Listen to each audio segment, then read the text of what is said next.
Hola, ¿qué tal? Les saluda su amigo Víctor Guerrero, pastor principal de la Iglesia de Cristo Maná Ministerios, y es una bendición para mí saludarles nuevamente a través de esta plataforma de nuestro canal de YouTube.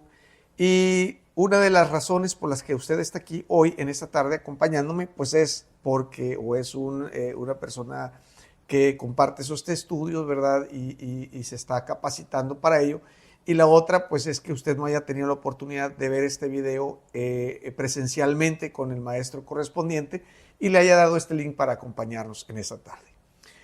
Pues aquí estamos en nuestro tercer estudio, ya pasamos nuestros dos primeros y este es nuestro tercer estudio titulado La importancia de tener un encuentro con el Señor Jesucristo. Y bueno, pues espero, ¿verdad?, que estos temas estén siendo de bendición para su vida. Y bueno, pues vamos a aventurarnos en este tercer tema, que creo fundamentalmente que va a ser vital para su desarrollo y su crecimiento espiritual, sobre todo el entendimiento de la importancia de como personas tener un encuentro personal con el Señor Jesucristo. Tener un encuentro con el Señor Jesucristo cambia la vida, cambia totalmente la historia de una persona, cambia su presente, cambia su futuro y de una manera sobrenatural se deshace del pasado. Es por eso que es tan importante este tema, la importancia de tener un encuentro personal con el Señor Jesucristo. No importa qué movimiento cristiano, no importa cuál sea la fe que usted profesa, no importa la fe que usted tenga, cualquier persona, cualquier ministro, cualquier pastor le hablará de la importancia de tener este encuentro, vaya, con el Señor, para que su vida sea transformada, cambiada, modificada. Entonces, en esta tarde, en este tiempo, vaya, quiero compartir con ustedes 4 cosas importantes que suceden en la vida de una persona una vez que ha tenido un encuentro personal con el Señor Jesucristo. Una vez que una persona tiene un encuentro personal con Cristo, su vida ya no vuelve a ser la misma. Y pues para ello quiero iniciar con un personaje que, bueno, de alguna manera todos conocemos. Esta persona de la cual estoy hablando es Jonás, el profeta Jonás. Y de alguna manera, ¿verdad? Todos sabemos que aunque él desobedeció a Dios y se fue por su lado e hizo lo que él quiso, no debemos olvidar que él era un profeta de Dios. O sea, él tenía ya una relación de comunicación con Dios, el Espíritu de Dios estaba sobre él. Y este es uno de los puntos importantes porque muchas veces las personas piensan que por el conocimiento que tienen, que conocen la Biblia, que han ido a la iglesia, que inclusive han tenido algún ministerio o han desarrollado algo dentro de la congregación, dentro de la iglesia a la que pertenecen, muchas veces piensan que estas áreas de intimidad o de encuentro con el Señor Jesucristo pues realmente no son importantes, ¿no? Porque dicen, pues yo ya me bauticé, pastor, yo estoy yendo a una iglesia, yo sirvo dentro de la congregación, pero no olvidemos que en el caso de Jonás, él ya era un profeta de Dios. O sea, un profeta era una persona que tenía el Espíritu de Dios en él, que era guiado por el Espíritu. Había una unción especial que no tenía cualquier persona. Bendito sea Dios que en la actualidad, hoy, su Santo Espíritu pues desciende sobre toda carne. Obviamente estoy hablando de quienes creen, pero no hay una persona o dos personas, ¿no?, a través de la historia ahora en el Nuevo Testamento, a través del Nuevo Pacto. Pero en el Antiguo Testamento sí. En el Antiguo Testamento había unción de profetas, había unción de reyes, había unción de sacerdotes.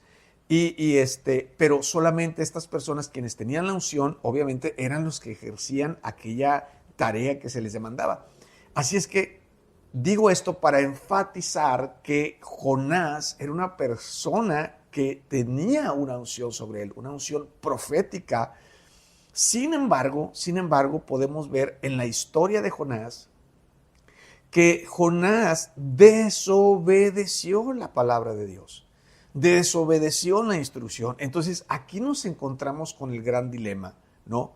Yo puedo ser una persona usada por Dios, puedo ser una persona que esté funcionando dentro de la iglesia, o puedo ser una persona que apenas llegue al camino del Señor y esté caminando en esto, ¿no? O sea, lo que trato de decir es que lo que me lleva o lo que me dirige a tener un encuentro con Cristo o con Dios, lo que me dirige hacia allá es precisamente la falta de responsabilidad que yo he tenido en mi vida y desobediencia. Sea quien sea un pecador arrepentido, o sea un ministro, o sea una persona que sirve dentro de la iglesia, de la congregación. O sea, yo necesito restaurar aquella área en la que yo he fallado. ¿Ves? Entonces, el gran conflicto, el gran problema que tenemos en la actualidad dentro de las iglesias, dentro de los ministerios, es que pensamos que porque ya soy cristiano, ya desobedezco a Dios, fallo a Dios y no pasa nada, al cabo su gracia me cubre. No, Señor. Yo creo que una de las razones por las cuales el Señor se encuentra con nosotros es precisamente para confrontarnos de nuestras fallas, de nuestros errores y hacernos recapacitar. Porque si no somos confrontados, si no somos cuestionados por nuestra desobediencia, vuelvo a repetir, seamos pecadores o seamos cristianos, si no somos confrontados por nuestro pecado, entonces ¿dónde viene el arrepentimiento? Y la palabra de Dios dice claramente que si nosotros confesamos nuestros pecados, Él es fiel y justo para perdonarnos. Si confesamos nuestros pecados, o sea, tiene que haber un arrepentimiento y una confesión de pecado, ¿verdad? Para que a través del arrepentimiento venga esta renovación. ¿Ves qué tan importante es estos tiempos de encuentro con el Señor? Los tiempos de encuentro con Él, porque si no tenemos estos tiempos, nos vamos acostumbrando a pecar, a fallar, y luego nada más decir, bueno, pues no pasa nada, nos seguimos adelante, vamos a seguir adelante. Yo creo que eso es colgarse de la gracia. Creo que si no somos confrontados, si el Señor nos dice, ven, siéntate aquí un momento porque tengo que hablar contigo, tenemos que corregir estos errores, estamos propensos, mis amados hermanos, a fallar. Estamos propensos a cometer errores gravísimos y uno tras otro, ¿verdad? Sin un sentimiento de arrepentimiento.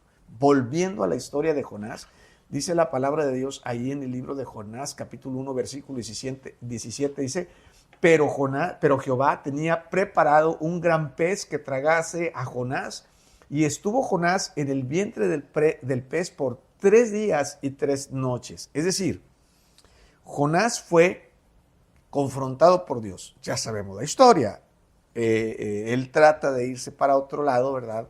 Pero dentro de ese viaje que él está realizando, se viene una gran tempestad y él les dice a las personas que empiezan a echar suertes y él dice, ¿sabes qué? Yo soy el culpable, o sea, yo desobedecí a Dios, soy un siervo de Dios, desobedecí a Dios, entonces la razón por la cual está pasando esto es porque yo he desobedecido a Dios. Así es que tómenme y échenme en la mar, ¿no? Y pues a ningún sordo realmente para ellos se lo puso facilísima, ¿no? Yo creo que todavía no terminaban de decirles cuando ya lo habían agarrado y lo habían echado al agua.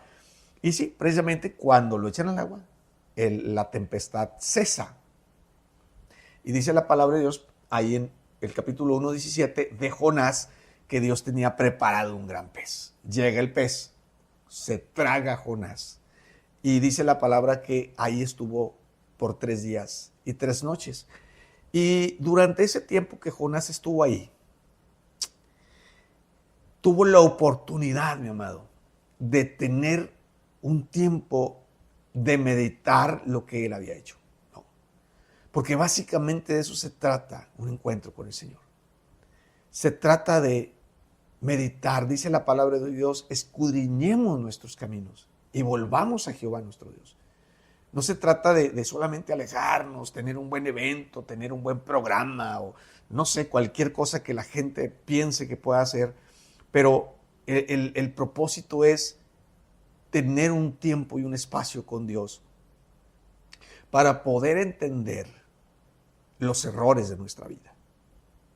Y una vez que los hemos entendido y que viene el arrepentimiento genuino en nuestro corazón, que somos confrontados a nuestro pecado, que somos confrontados por la voz de Dios, entonces ahí viene el arrepentimiento. Y cuando viene el arrepentimiento viene la renovación, ¿no?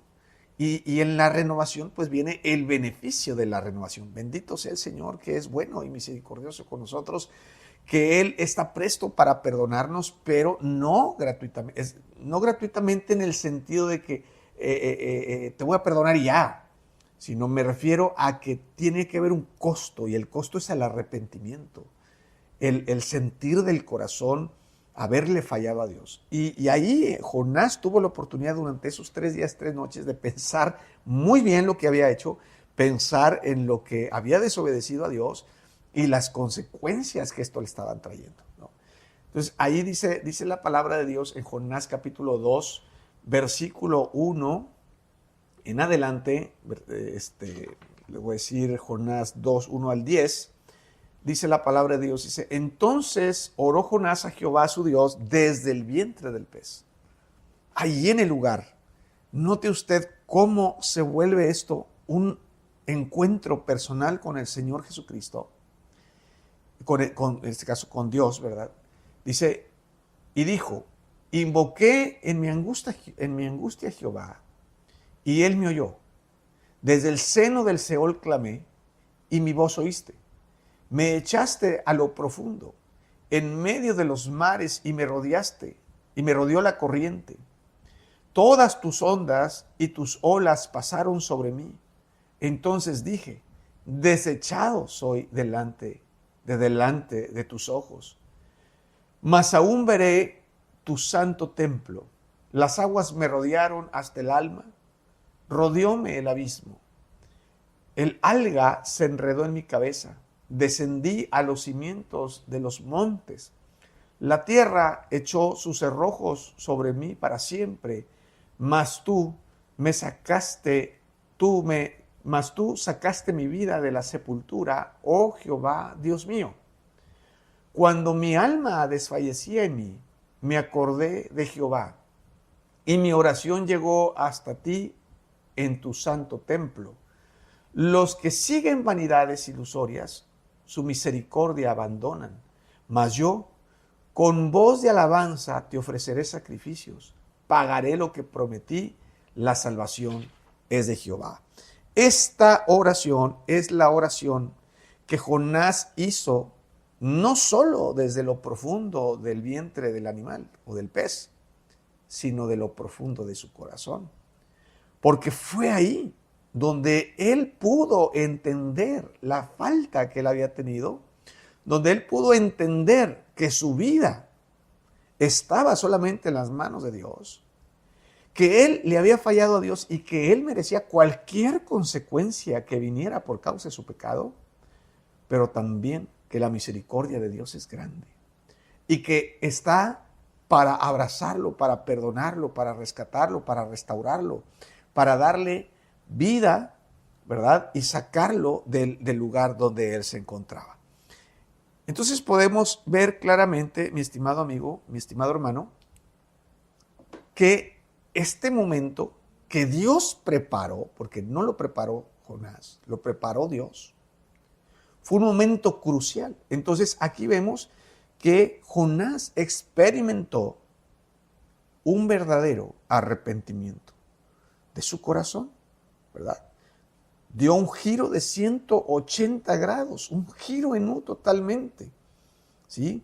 Para volverse de sus propios caminos a los caminos de Dios. Eso es lo que hace una persona cuando se arrepiente de sus pecados. Dios prepara un tiempo para ti.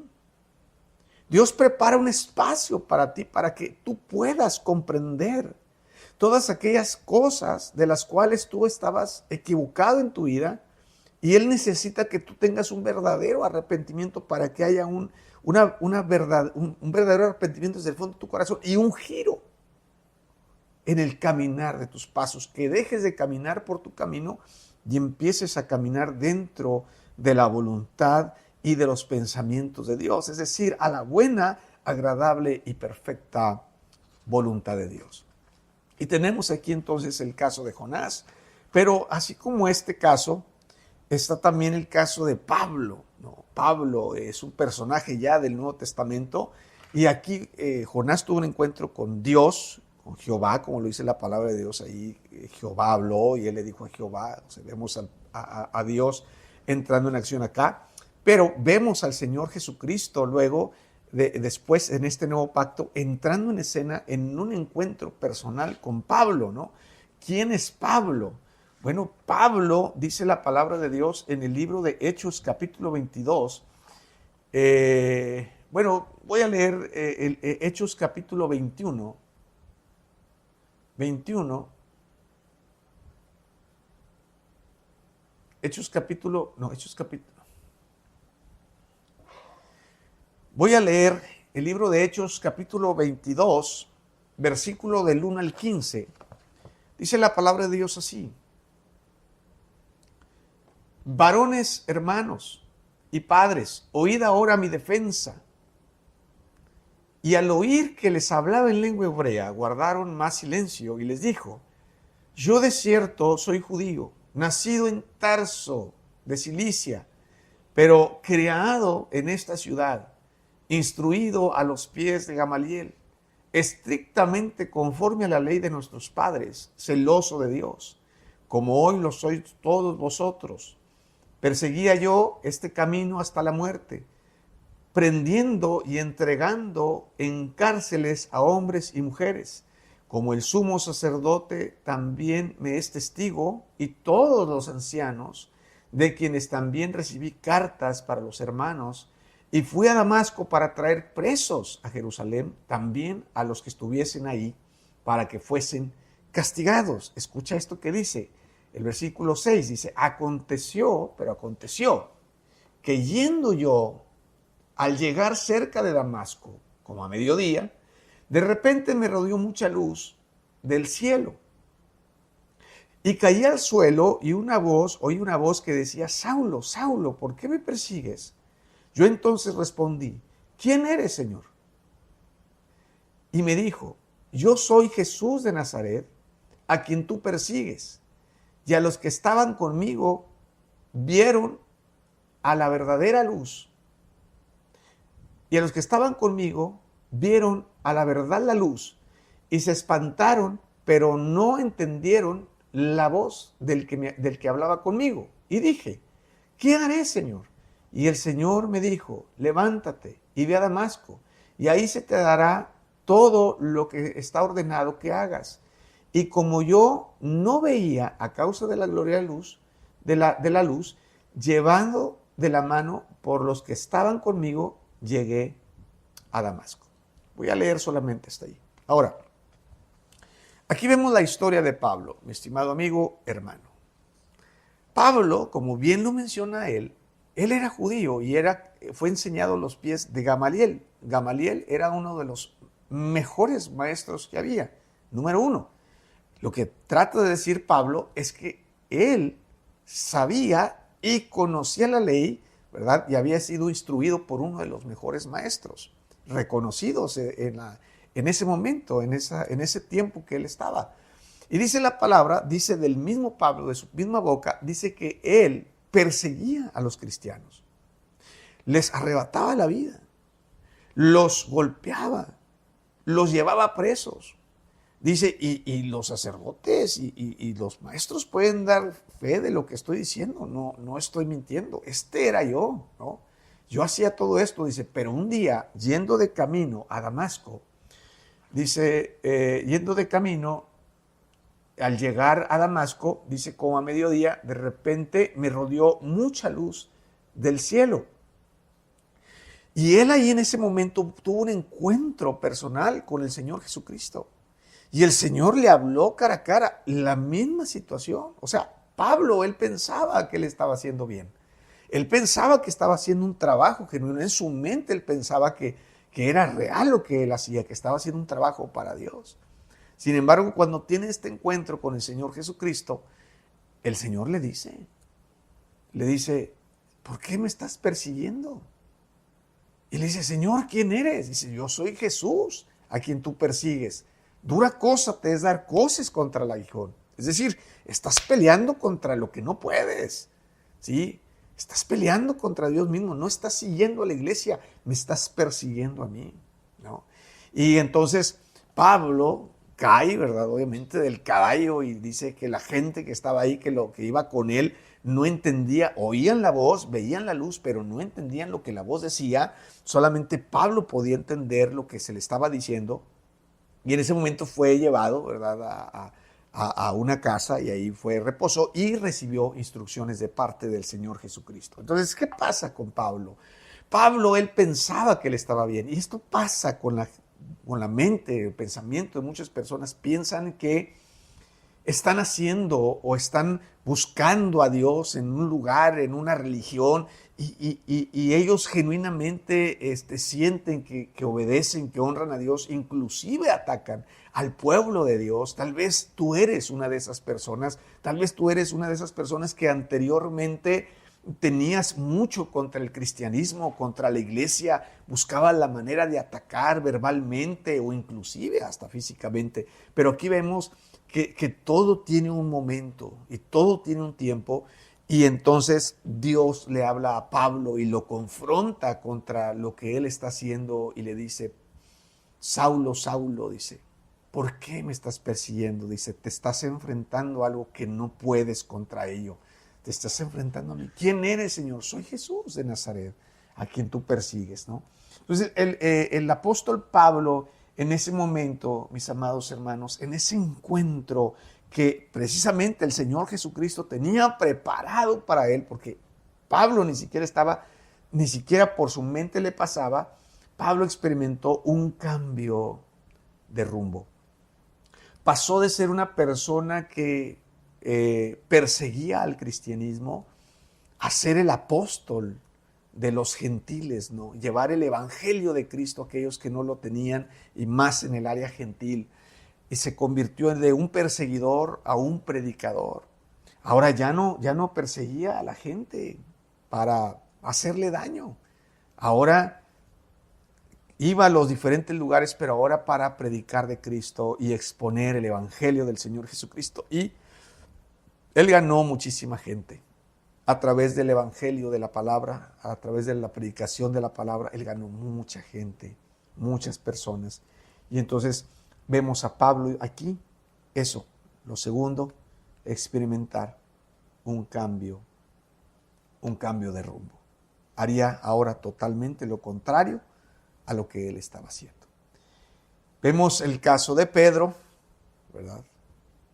Hablamos de 3 cosas que nos iban a pasar, y esta es otra. Pedro, todos tenemos claro cuando nuestro Señor Jesucristo fue apresado, Pedro lo negó. El Señor Jesucristo le dijo: tú me vas a negar. No, Señor, no, yo nunca voy a negarte. Ya sabemos lo que le prometió al Señor, que le iba a ser fiel, que nunca le iba a fallar, y conocemos la historia. Llegado el momento, pues Pedro lo negó. Prácticamente se deslindó de cualquier responsabilidad o compañerismo que pudiera tener con el Señor, porque él no quería que fueran a hacerle daño. Total, Pedro se va, el Señor Jesucristo es crucificado, y una vez que nuestro Señor Jesucristo resucita, dice la palabra que se encuentra con sus discípulos. Y dice que toma un tiempo para Pedro. Tiene un tiempo personal, un encuentro personal con Pedro, y dice: ven, Pedro, vamos, tú y yo tenemos algo pendiente. Note usted esto. Un encuentro personal con Cristo no es una experiencia. Es un momento en el que Él nos llama para hablar con Él, porque tenemos una cuenta pendiente. Le debemos algo. Y esa deuda que tenemos con Él, esa deuda es la que nos evita a nosotros disfrutar. Cuando usted ha tenido algún percance con una persona, tiene una diferencia, una molestia con un amigo, conocido, un familiar, usted no vuelve a entablar una relación, una plática, una charla cómoda con esa persona. No puede tomar cualquier tema, reír, comentar, porque dentro del corazón hay una deuda, hay algo que se debe, hay algo que sabes que no has hablado, que no has arreglado. Entonces hay un cierto sentimiento de hipocresía, ¿no?, en el corazón. Decimos: ¿cómo le voy a decir o cómo voy a reír si estamos peleados por esto? Y usted lo sabe, y la otra persona lo sabe. Entonces, hasta que no le dices a la persona, ¿sabes qué? Ven, vamos a hablar. Ahora, ¿por qué vas a hablar? ¿Por qué quieres hablar?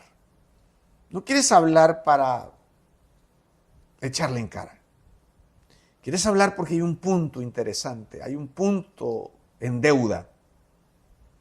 Y hasta que no hables con la persona, tu carga no se va a quitar. Eso es un encuentro con el Señor.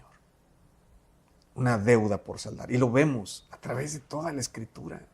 A través de toda la Escritura. Yo te estoy hablando de 3 personajes, ¿no? Pero hay muchísimos.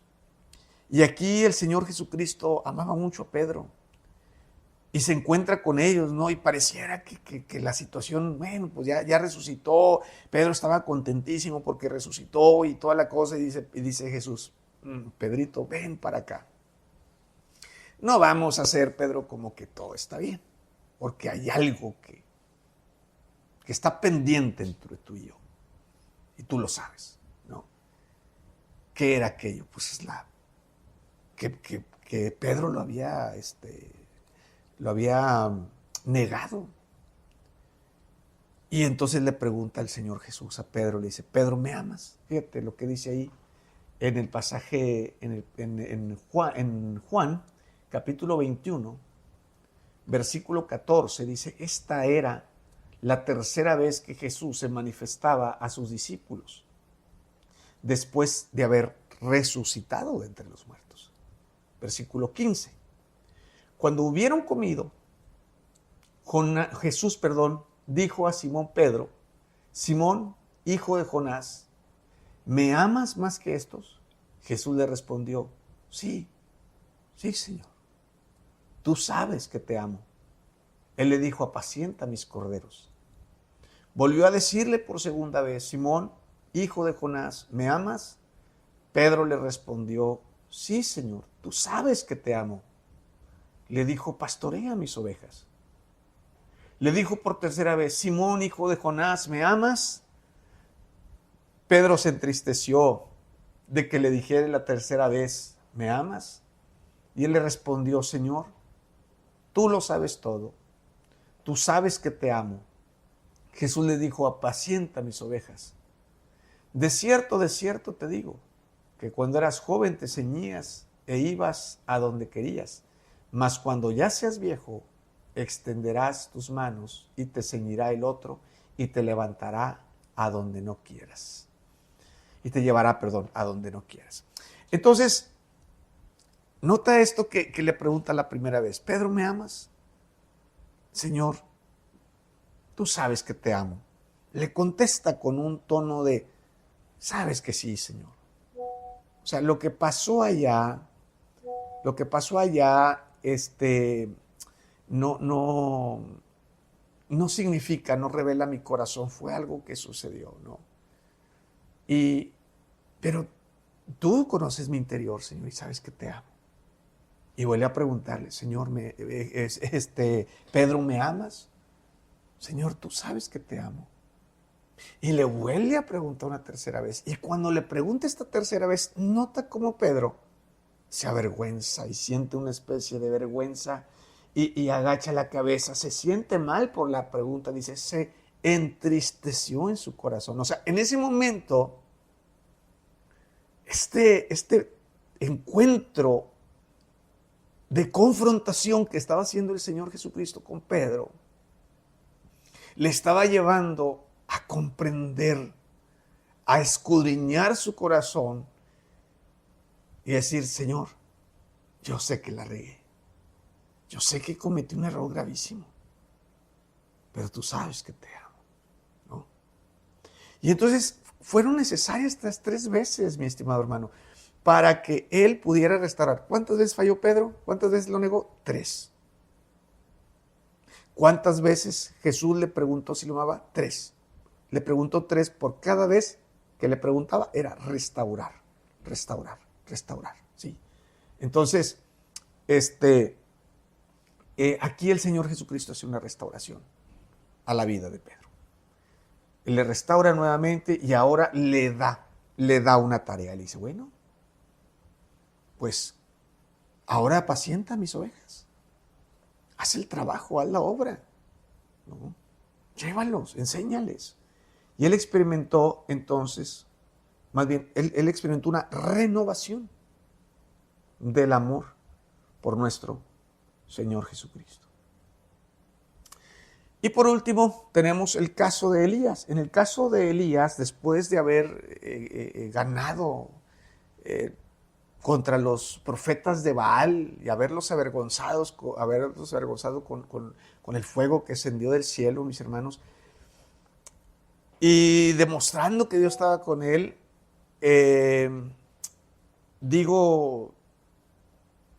esta mujer, ¿verdad? Jezabel, lo amenazó de muerte y él tuvo miedo, tuvo temor y huyó, ¿verdad? Él huyó de ahí. Y entonces se fue temeroso y fue y se escondió en una cueva. Y dice la palabra de Dios en el libro Primera de Reyes, capítulo 11, 9 al 16, dice, y ahí se metió en una cueva donde pasó la noche, y vino a él palabra de Jehová, el cual le dijo, ¿qué haces aquí, Elías?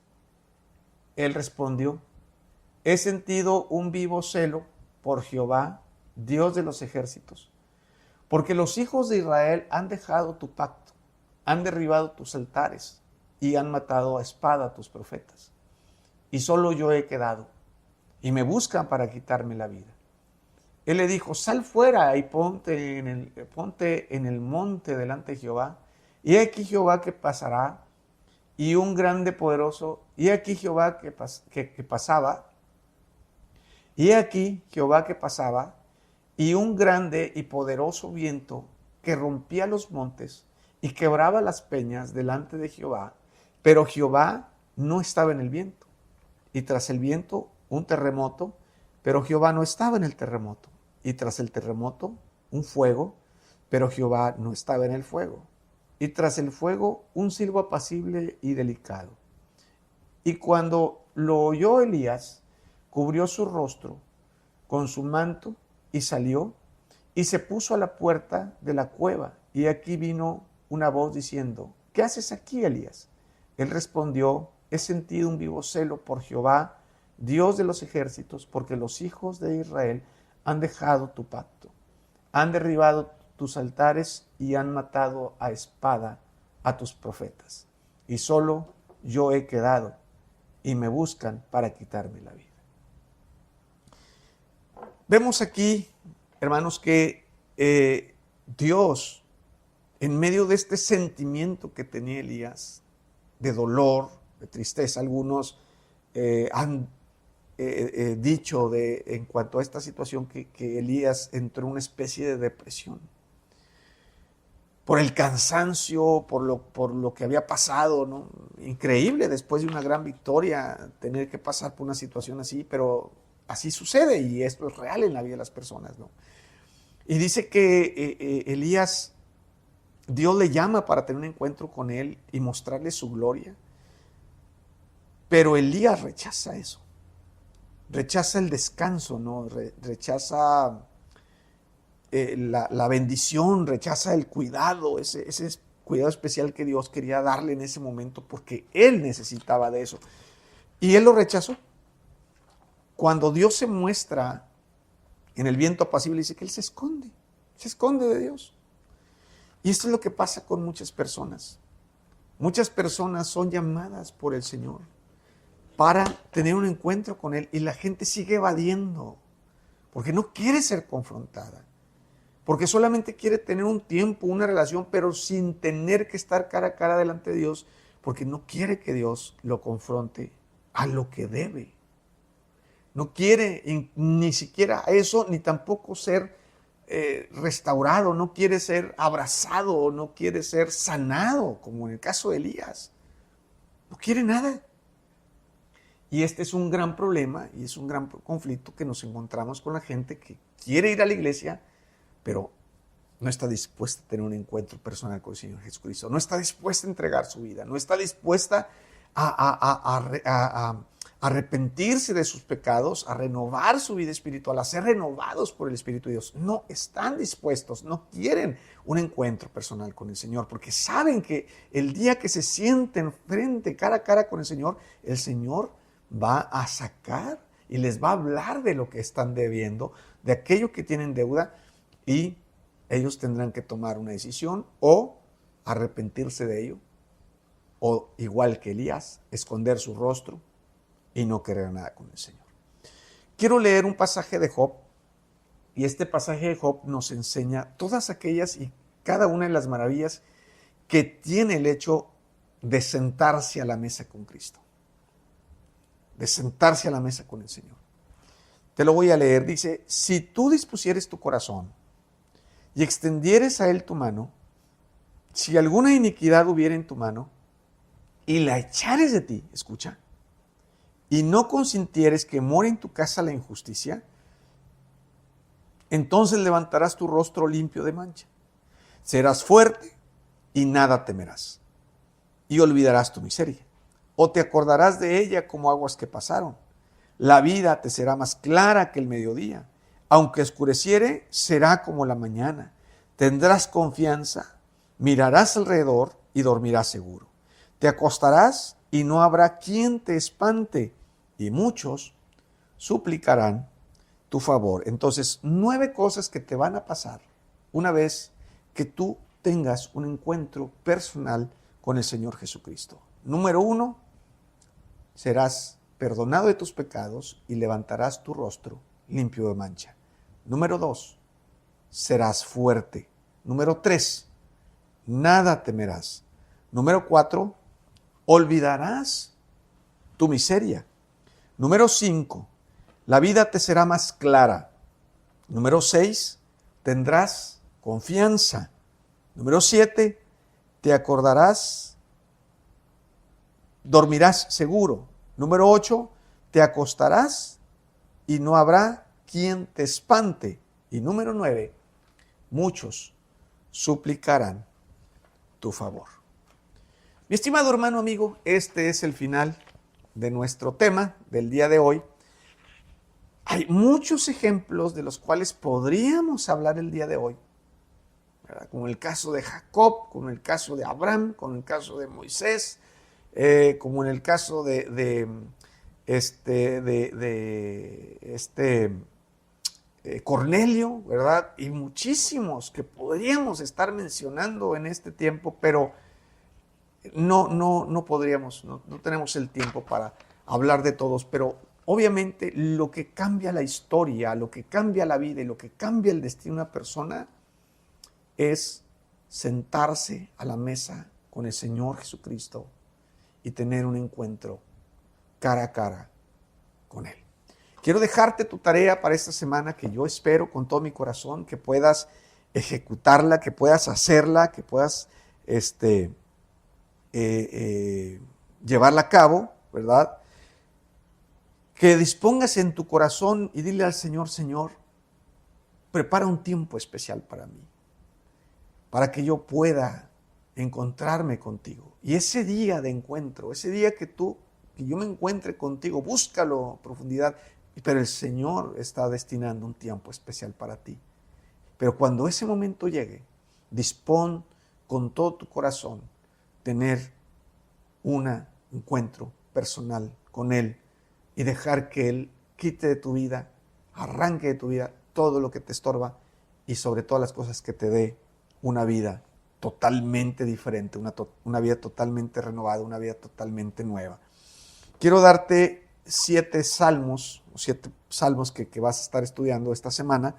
El primer día vas a estudiar Salmo 32, el segundo día Salmo 51, tercer día Salmo 27, cuarto día Salmo 42, quinto día Salmo 63, sexto día Salmo 19 y séptimo día Salmo 84. Así es que te dejo esta tarea. Me despido, no sin antes desearte que seas bendecido, que seas prosperado en todos tus caminos y que todo lo que hagas sea cubierto y bendecido por la mano de Dios. Me despido, nos vemos a la próxima. Muchas bendiciones.